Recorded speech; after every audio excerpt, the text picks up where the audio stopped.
الحمد لله وحده الصلاة والسلام على من لا نبي بعده أما بعد أعوذ بالله من الشيطان الرجيم بسم الله الرحمن الرحيم النبي أولى بالمؤمنين من أنفسهم وأزواجه أمهاتهم وقال تبارك وتعالى في مقام آخر قل إن كنتم تحبون الله فاتبعوني يحببكم الله ويغفر لكم ذنوبكم والله غفور رحيم وقال النبي صلى الله تعالى عليه وسلم لا يؤمن أحدكم حتى أكون أحب إليه من والده وولده والناس أجمعين وقال النبي صلى الله تعالى عليه وسلم المرء مع من أحب أو كما قال صلى الله تعالى عليه وسلم صدق الله وصدق رسوله النبي الأمي الكريم ونحن على ذلك لمن الشاهدين والشاكرين والحمد لله رب العالمين کہ محمد سے وفاتوں نے تو ہم تیرے ہیں صلی اللہ علیہ وسلم، کہ محمد سے وفاتوں نے تو ہم تیرے ہیں، یہ جہاں چیز ہے کیا لوح و قلم تیرے ہیں۔ حسن مصطفیٰ کو دیکھ کر سوچتی ہے یہ دنیا، حسن مصطفیٰ کو دیکھ کر سوچتی ہے یہ دنیا، وہ مصور کیسا ہوگا جس کی یہ تصویر ہے۔ یا رب صلی وسلم دائما ابدا علی حبیبک خیر الخلق کلہم، هو الحبیب الذی ترجى شفاعته لكل حول من الاحوال مقتحم۔ درود شریف اللہم صلی علی سیدنا و مولانا محمد وعلی آل سیدنا و مولانا محمد وبارک وسلم وصلی علیہ۔ اللہم صلی علی سیدنا و مولانا محمد وعلی آل سیدنا و مولانا محمد وبارک وسلم وصلی علیہ۔ اللہم صلی علی سیدنا و مولانا محمد وعلی آل سیدنا و مولانا محمد وبارک وسلم وصلی علیہ۔ اللہ تبارک و تعالی نے میرے اوپر آپ کے اوپر بہت زیادہ انعامات فرمائے ہیں۔ کتنے انعامات ہیں؟ اللہ قرآن میں خود فرماتے ہیں وَإِن تَعُدُّوا نِعْمَةَ اللَّهِ لَا تُحْصُوهَا، اگر تم اللہ تبارک و تعالی کی نعمتوں کو گننا شروع کر دو تو تم ان کا احاطہ نہیں کر سکتے۔ اتنی نعمتیں ہیں اور ساری کی ساری نعمتیں انمول ہیں، اور ساری کی ساری نعمتیں اللہ تعالیٰ نے ہمیں بن مانگے عطا فرمائی ہیں، کیونکہ جس وقت ہمیں یہ نعمتیں دی جا رہی تھی اس وقت ہم مانگنے کی کیفیت کے اندر نہیں تھے۔ اللہ تعالیٰ نے فضل فرمایا، عنایت فرمایا، اللہ نے یہ ساری نعمتیں عطا فرمائی، اور انسان کے لیے پوری کائنات کو اللہ تبارک و تعالیٰ نے مسخر کر دیا۔ سورج، چاند، یہ سارے کے سارے اور دریائے، زمینیں، ساری کی ساری انسان کی خدمت کے اندر لگا دی اور انسان کو مخدوم کائنات بنا دیا، انسان کو مخدوم کائنات بنایا۔ اللہ تعالیٰ نے جتنی بھی نعمتیں کی ہیں نا، کوئی نعمت کر کے اللہ تعالیٰ نے ہمیں جتلایا نہیں ہے۔ اللہ نے یہ نہیں کہا کہ میں نے تیرے اوپر یہ نعمت کر دی، میں نے یہ نعمت کر دی، میں نے یہ احسان کر دیا، یہ احسان کر دیا۔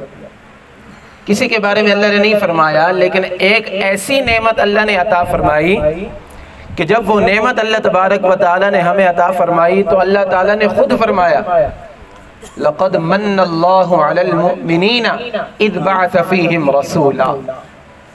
اللہ تبارک و تعالیٰ نے ایمان والوں پر احسان فرمایا کہ جب ان کے اندر اپنا محبوب رسول حضرت محمد الرسول اللہ صلی اللہ علیہ وسلم ان کو مبعوث فرمایا ہے۔ اللہ تعالیٰ کی تمام نعمتوں میں سے سب سے بڑی نعمت حضرت محمد الرسول اللہ کی ذات ہے۔ آقا علیہ السلام کے بارے میں اللہ نے فرمایا لولاک لما خلقت الافلاک، میرے محبوب اگر میں آپ کو پیدا نہ کرتا تو میں کسی چیز کو نہ بناتا۔ آدم علیہ السلام سے لے کر عیسیٰ علیہ السلام تک جتنے انبیاء آئے ہیں ان سب کو جو نبوت ملی ہے یہ حضور علیہ السلام کے صدقے ملی ہے۔ اس کائنات کا نظام جو اللہ تبارک و تعالی نے سجایا ہے، اتنی خوبصورت کائنات جو بنائی ہے اور ہمارے آرام اور سکون کی جو چیزیں رکھی ہیں، ان سب کی وجہ جو ہے حضرت محمد الرسول اللہ صلی اللہ علیہ وسلم۔ اور پھر اللہ تبارک و تعالی نے فرمایا کہ تم جتنے لوگ ہو، تم میں سب سے زیادہ عظمت والا، شان والا، اونچی شخصیت جو ہے وہ حضرت محمد الرسول اللہ کی ذات ہے۔ النبی اولا بالمؤمنین من انفسہم، ایمان والوں کو چاہیے، ایمان والوں کے لیے ان کا نبی جو ہے ان کی جانوں سے بھی زیادہ قیمتی ہے۔ سب سے زیادہ شان اللہ تبارک و تعالی نے اپنے محبوب پیغمبر علیہ السلام کو عطا فرمائی۔ اس لیے ایمان والوں کے اوپر حق ہے کہ رسول اللہ صلی اللہ علیہ وسلم سے محبت کی جائے، آقا علیہ السلام سے محبت کی جائے۔ دنیا کے اندر اصول یہ ہے کہ اگر کوئی ہمارے اوپر احسان کرتا ہے نا، کوئی ہمارے اوپر احسان کرتا ہے تو ہم محسن کے شکر گزار ہوتے ہیں، اور جو نعمت ہمیں دی جاتی ہے نا، نعمت، ہم اس نعمت کی بھی قدر کرتے ہیں، اور جس نے ہمیں وہ نعمت دی ہوتی ہے اس کی بھی قدر کرتے ہیں۔ ہمیں کسی نے نوکری پر لگا دیا تو ہم اس نوکری کی بھی قدر کریں گے، اور جس نے ہمیں وہ نوکری دلوائی ہے، جس کی سورس سے، سفارش سے ہمیں ملی ہے، زندگی بھر اس کے ممنون رہیں گے۔ اس لیے ایمان والوں سے یہ تقاضا ہے کہ جب بھی کوئی کام کرو اس کے اندر دیکھو نہ اللہ کا حکم ٹوٹے نہ رسول اللہ کا طریقہ چھوٹے۔ لَإِن شَكَرْتُمْ لَأَزِيدَنَّكُمْ، اگر ہم یہ کر لیں گے تو اللہ تبارک و تعالیٰ کی طرف سے یہ قاعدہ ہے کہ جو بندہ نعمتوں کے اوپر شکر ادا کرتا ہے، اللہ تبارک و تعالیٰ اس کی نعمت مزید بڑھا دیتا ہے۔ علماء اکرام نے فرمایا یہاں پر لام تاکید کے لیے، اس کا مطلب یہ ہے کہ اللہ قسم اٹھا کر فرماتا ہے کہ میرا بندہ اگر تو شکر ادا کرے گا تو میں قسم کھاتا ہوں میں تیری نعمتوں کو مزید بڑھا دوں گا۔ حضرات صحابہ اکرام رضوان اللہ علیہ مجمعین نے رسول اللہ صلی اللہ علیہ وسلم کے ساتھ محبت کر کے دکھائی ہے۔ ایک صحابی ہے حضور علیہ السلام کی خدمت میں، اعرابی دیہاتی، کہنے لگے یا رسول اللہ متی الساعہ، قیامت کب آئے گی؟ اللہ کے نبی نے فرمایا تو نے قیامت کے لیے کیا تیاری کی ہے؟ تو نے قیامت کے لیے کیا تیاری کی ہے؟ عرض کرنے لگے یا رسول اللہ صلی اللہ علیہ وسلم میرے پاس زیادہ نمازیں، روزے، نفلی نہیں ہیں، فرائض پورے کیے ہوئے ہیں، نفلی نمازیں وغیرہ یہ اتنی نہیں ہیں، لیکن ایک بات ہے کہ میں اللہ اور اللہ کے رسول کے ساتھ محبت کرتا ہوں، میں اللہ اور اللہ کے رسول کے ساتھ محبت کرتا ہوں۔ رسول اللہ نے فرمایا پھر تمہارے لیے خیر ہے، تمہارے لیے یہی چیزیں کافی ہیں جو تمہیں جنت کے اندر لے کر جائیں۔ پھر اللہ کے نبی نے فرمایا المرء مع من احب، جو میں نے خطبے کے اندر آیت پڑھی، حدیث پڑھی، المرء مع من احب، کہ آدمی قیامت کے دن اس کے ساتھ ہوگا جس کے ساتھ دنیا کے اندر وہ محبت رکھتا ہے۔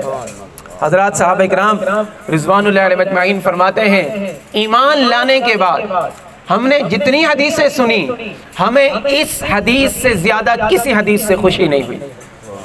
ہم نے اپنے دلوں کے اندر دیکھا کہ ہمارے دلوں کے اندر کس کے ساتھ محبت زیادی ہے، کہ قیامت کے دن ہم ان کے ساتھ ہوں گے۔ جب ہم اپنے دل کے اندر دیکھا، گہرائیوں کے اندر دیکھا، تو ہمیں یہ نظر آیا کہ ہمیں سب سے زیادہ محبت حضور علیہ السلام کے ساتھ ہے۔ حضور علیہ السلام کے ساتھ سب سے زیادہ محبت، یہ ایمان کا تقاضا ہے۔ حضور علیہ السلام کے ایک صحابی ہیں حضرت ثوبان رضی اللہ تعالیٰ عنہ، اللہ کے نبی کی خدمت میں حاضر ہوئے، رو رہے ہیں۔ اللہ کے نبی نے فرمایا یار بتاؤ کیا بات ہے، آپ کیوں رو رہے ہو؟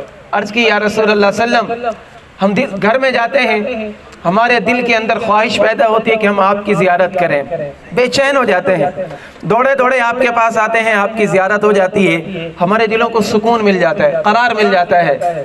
یا رسول اللہ میں نے سنا جب قیامت آ جائے گی ہم مر جائیں گے، اب انبیاء کے مقام تو بڑے اونچے ہوں گے، یہاں پر تو ہم آ جاتے ہیں آپ کی زیارت کے لیے، جنت کے اندر ہم آپ کی کیسے زیارت کریں گے؟ یا رسول اللہ ہم تو آپ سے بڑے دور ہو جائیں گے، آپ کے مقام تو بڑے اونچے اور آپ انبیاء کے بھی سردار ہیں۔ نبیوں کا مقام اونچا، پھر نبی الانبیاء خاتم الانبیاء اللہ کا محبوب، آپ کا کتنا اونچا مقام ہوگا یا رسول اللہ۔ یہ سوچ سوچ کر کلیجہ منہ کو آ رہا ہے کہ دنیا کے اندر تو آپ کی زیارت ہو رہی ہے، جنت کے اندر آپ کی کیسے زیارت ہوگی؟ یہ ان صحابہ کرام کا عشق تھا۔ ابھی حضرت ثوبان وہیں پر بیٹھے ہیں، اللہ تبارک و تعالیٰ نے جبریل امین کو بھیجا، ساتوں آسمانوں سے اوپر سے جبریل امین پیغام لے کر آئے، قرآن کی آیت نازل ہوئی، اولئک الذین انعم اللہ علیہم من النبیین والصدیقین والشہداء والصالحین، کہ جو بندے دنیا کے اندر ایمان کے ساتھ اعمال صالحہ کے ساتھ زندگی گزار کر جائیں گے، اللہ ان کے اوپر انعام فرمائے گا قیامت کے دن، اور جنت کے اندر وہ نبیوں کے ساتھ ہوں گے۔ حضرت ثوبان فرماتے ہیں کہ جب میں نے یہ سنا تو میرے دل کو سکون مل گیا کہ اب جنت کے اندر بھی حضور علیہ السلام کا دیدار نصیب ہو جائے گا۔ صحابہ کرام کا تو یہ تصور تھا کہ اگر جنت کے اندر دیدار مصطفیٰ نہ ہو تو جنت کے اندر جانا فضول ہے۔ دیدار مصطفیٰ کے اندر ہی اللہ تبارک و تعالی نے سب کچھ رکھا ہے۔ سیدنا بلال حبشی رضی اللہ تعالیٰ عنہ، آپ کا آخری ٹائم ہے، زندگی کی آخری رمقیں چل رہی ہیں، آپ کی زوجہ اوپر بیٹھی ہوئی رو رہی ہے، اے بلال آپ میرے محبوب ہیں، مجھے چھوڑ کر جا رہے ہیں، میں آپ کے بعد کیا کروں گی، میں کیسے رہوں گی یہاں پر؟ دنیا کے ایک تعلق ہے نا، ایک بہت اچھا رشتہ ہے، بہت بڑا رشتہ ہے کہ آپ سے جدائی ہو رہی ہے، آپ کی اولاد سے، آپ کے رشتہ داروں سے، سب کو چھوڑ کر جا رہے ہیں۔ بلال نے کہا ارے آپ کیوں روتی ہو؟ نہیں رونا، میں تو اس وقت خوش ہو رہا ہوں، میں اس وقت خوش ہو رہا ہوں۔ زوجہ نے پوچھا آپ کیوں خوش ہو رہے ہیں؟ کہنے لگے کہ یہاں پر میری آنکھ بند ہوئی، وہاں پر میرے محبوب کے ساتھ ملاقات ہو جائے گی۔ حضرات صحابہ کرام رضوان اللہ علیہم اجمعین نے رسول اللہ صلی اللہ علیہ وسلم کے اوپر جب زندگیاں قربان کی ہیں، گلے کے اوپر چھریاں چلوائی ہیں، گلے کے اوپر انہوں نے تلواریں چلوائی ہیں، کسی صحابی نے کبھی بھولے سے بھی یہ نہیں کہا کہ یہ میں نے کون سا راستہ اختیار کر لیا کہ جس کے اندر مجھے اتنی مشکلات آ رہی ہیں۔ واہ بلال کہ آپ کو کاٹا جا رہا ہے، زخمی کیا جا رہا ہے، مکہ کے اندر بچے کھینچ کر جا رہے ہیں، پتھراؤ کیا جاتا ہے، زخمی کیا جاتا ہے، بے ہوش ہو جاتے ہیں، پانی مار کر اٹھایا جاتا ہے۔ امیہ کہتے ہیں انکار کر، امیہ کہتے ہیں انکار کر، بلال کہتے ہیں نہیں، احد کی صدا جو ایک مرتبہ لگا دی ہے میں اس سے پیچھے نہیں ہٹ سکتا۔ حضرت زیاد ابن سکن رضی اللہ تعالیٰ عنہ حضور علیہ السلام کے صحابی ہیں، غزوہ احد کا دن ہے، ان کی آخری زندگی کی رمقیں چل رہی ہیں۔ حضور علیہ السلام نے پوچھا یہ زیاد میرے سامنے ہے، اس کو جا کر بلاؤ، اس سے پوچھو اس کی آخری کیا خواہش ہے۔ ہمیں جیسے آخری ٹائم ہمارا آتا ہے ہم وصیتیں لکھتے ہیں کہ ہماری فلاں چیز یہ چیز جہاں پر رکھی ہوئی ہے اس کو ایسے ایسے خرچ کرنا ہے، اس چیز کو جہاں پر لے کر جانا ہے۔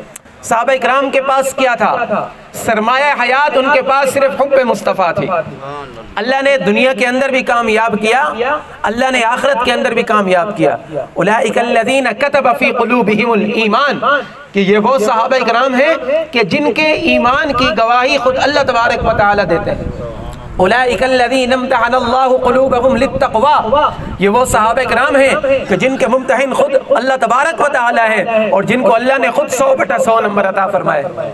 لهم مغفرة وأجر عظيم رضي الله عنهم ورضوا عنه أولئك حزب الله ألا إن حزب الله هم المفلحون أولئك هم الفائزون أولئك هم الراشدون أولئك هم المفلحون۔ یہ سب کچھ، یہ سارے انعامات، یہ سارے تمغے حضرات صحابہ کرام کو کیوں ملے ہیں؟ کہ ان کے دل کے اندر محمد الرسول اللہ کی محبت راسخ ہو چکی۔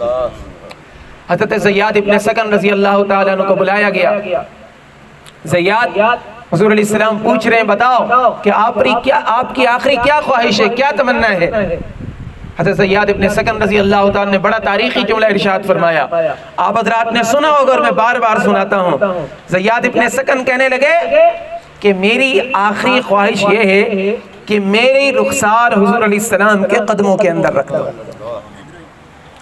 میرا چہرہ حضور علیہ السلام کے قدموں کے اندر رکھ دو، اور میری آخری خواہش یہ ہے کہ جب میری روح پرواز ہو تو میری آنکھوں کے اندر دیدار مصطفیٰ ہونا چاہیے، نکل جائے دم تیرے قدموں کے اندر، یہی دل کی حسرت، یہی آرزو ہے۔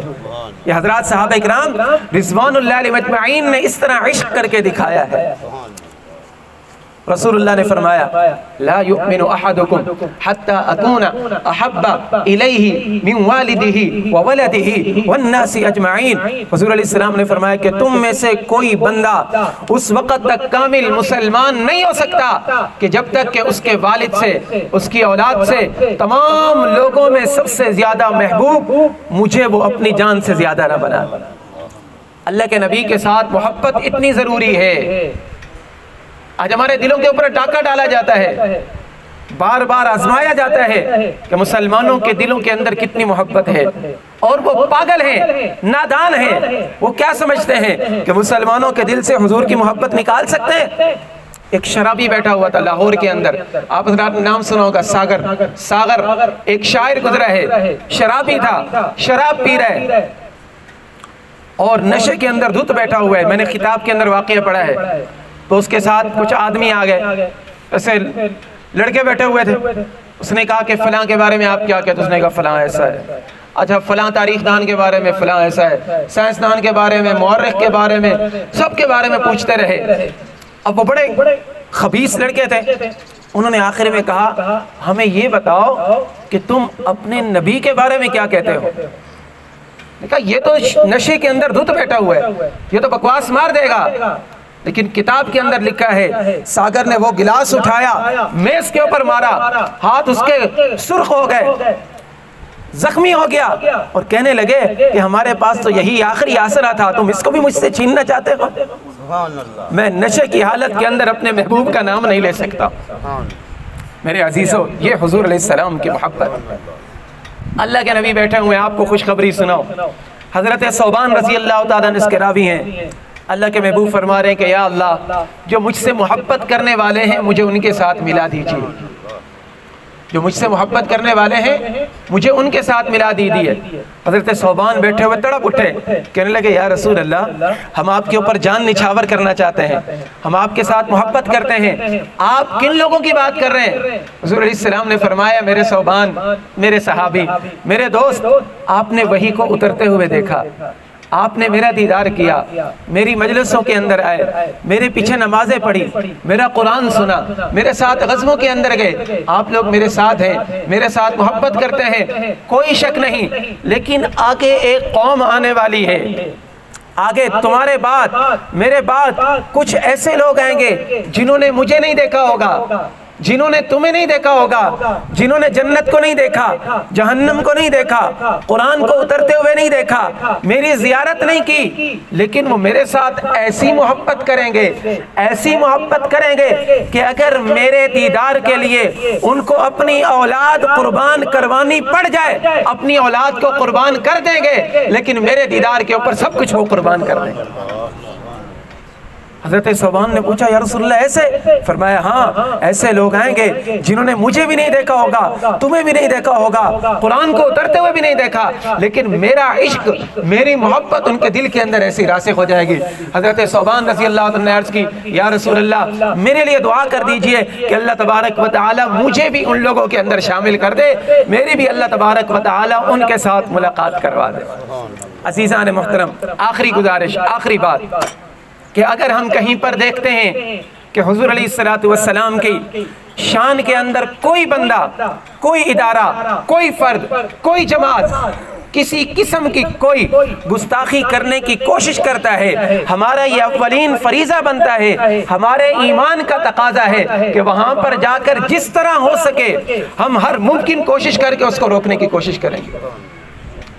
ہمارے ایک ہی لیڈر ہیں، ایک ہی لیڈر، وہ لیڈر حضرت محمد الرسول اللہ صلی اللہ علیہ وسلم ہے۔ فرمایا ما آتاکم الرسول فخذوه وما نہاکم عنہ فانتہوا، جس چیز کا حکم تمہیں رسول اللہ صلی اللہ علیہ وسلم دے دیں اس کو اپنی زندگی کے اندر لے کر آ جاؤ، جس چیز سے تمہیں روک دیں اس چیز سے تم رک جاؤ، اور یہی محبت رسول کا تقاضا ہے۔ اللہ رب العزت سے دعا ہے جو معروضات پیش کی اللہ تبارک و تعالی عمل کی توفیق عطا فرمائے، آمین وآخر دعوانا ان الحمدللہ رب العالمین۔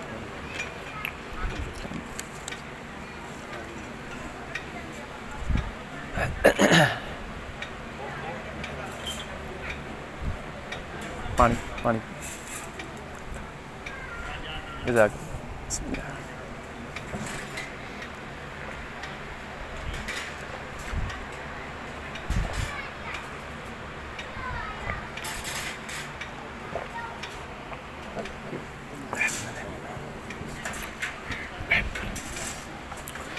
أعوذ بالله من الشيطان الرجيم بسم الله الرحمن الرحيم لو أنزلنا هذا القرآن على جبل لرأيته خاشعا متصدعا